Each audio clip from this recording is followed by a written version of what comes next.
Good evening. Thank you for that introduction, and welcome to our Starfish and Dreams event tonight, and have a great time. A father in his late 40s sits in a hospital delivery room, having just witnessed the delivery of his new child, a beautiful little boy weighing a little over 5 pounds. A nurse takes his child into another room for what he believes are routine tests. An hour later, the delivering doctor enters the room. He tells the father, "I have no good news to tell you about your son.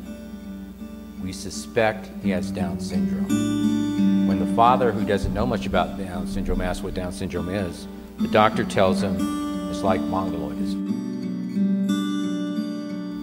The husband in this story is me. The child in this story is my little boy, Kennedy. If you now look at the pictures on the screen behind me, you'll see the little boy in the delivery, Kennedy, who, despite the uninformed predictions of the doctor, turns out to be the most beautiful and perfect creature you'll ever meet, the light of my life and my personal hero.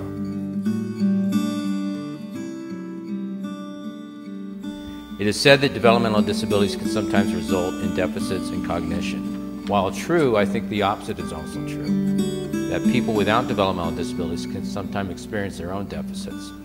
Deficits in caring and deficits in compassion. Who will Kennedy be as he grows up?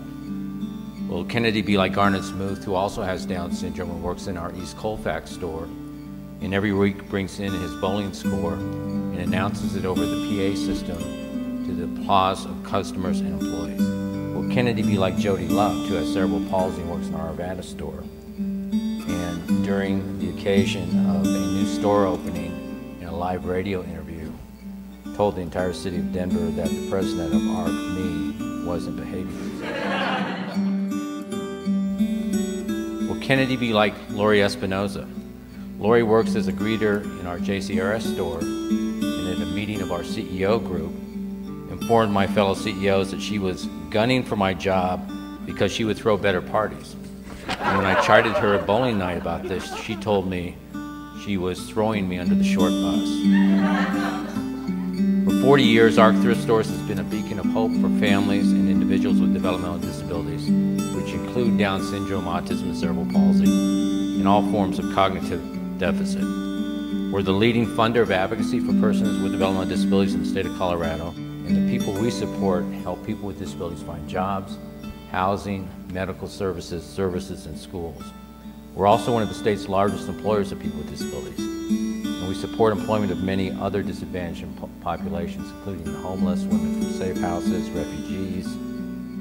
Nearly 70% of our employees come from disadvantaged populations, including those with developmental disabilities. We're proud to serve kids like Kennedy, Garnet, Jody, and Lori, who demonstrate that true beauty is not physical beauty or ability or intellectual ability. What they teach us is that true beauty is spiritual in nature, and their ability to be caring and compassionate and loving despite obstacles is the most inspirational form of beauty of all.